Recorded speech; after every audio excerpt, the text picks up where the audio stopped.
Ada banyak orang yang bolak-balik ke gereja dengar khotbah, bahkan ada banyak orang yang tiap hari dengar khotbah saya, misbah doa, misbah syukur. Ya, tapi tidak sedikit tuh saya dengar orang berkata, "Bu, itu loh, suami saya tiap hari dengar khotbah Ibu, istri saya tiap hari dengar khotbah Ibu, mama saya tiap hari dengar khotbah Ibu." Tapi heran Bu, kelakuannya tuh nggak berubah-berubah.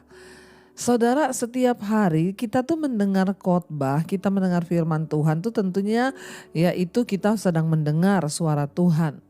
Sebab Tuhan berbicara juga lewat hamba-hambanya seperti Musa berbicara kepada bangsa Israel. Ya, tetapi masalahnya kenapa banyak orang tuh tidak mengalami perubahan ketika mereka membaca firman, mendengarkan khotbah, karena ada satu hal yang tanpa kita sadari, yaitu masih banyak dari kita ini yang suka mengeraskan hati.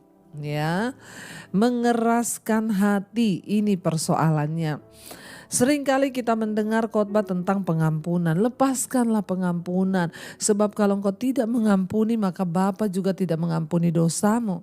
Tapi banyak dari kita yang terus mengeraskan hati dan punya banyak alasan yang gak mungkin lah saya ampuni dia, apa yang dia lakukan begitu sakit kepada saya. Ini artinya engkau sedang mengeraskan hati. Saudara, sering kali kita ini mendengar suara Tuhan. Tidak ada alasan sekarang orang itu tidak mengerti kehendak Tuhan. Gak ada alasan orang itu sekarang tidak mengerti rencana Tuhan dan tidak mendengar suara Tuhan. Lewat adanya media sosial hari-hari ini khotbah-khotbah itu berseliweran saudara. Di Instagram, di Facebook, bahkan ada yang 1 menit dipotong-potong khotbah semua pendeta. Dan semua khotbahnya itu bagus, memberkati, membangun. Tapi persoalannya bukan berapa banyak yang kita dengar, tapi seberapa banyak kita membuka hati ketika mendengar firman itu dan hidup kita diubahkan karena firman itu.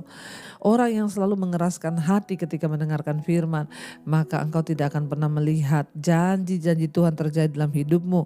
Kita sudah mendengarkan firman. Marilah kita percaya kepada suara Tuhan dan kita taat. Jangan keraskan hati, karena ketika kita mengeraskan hati itu sama artinya dengan kita tidak mempercayai Tuhan.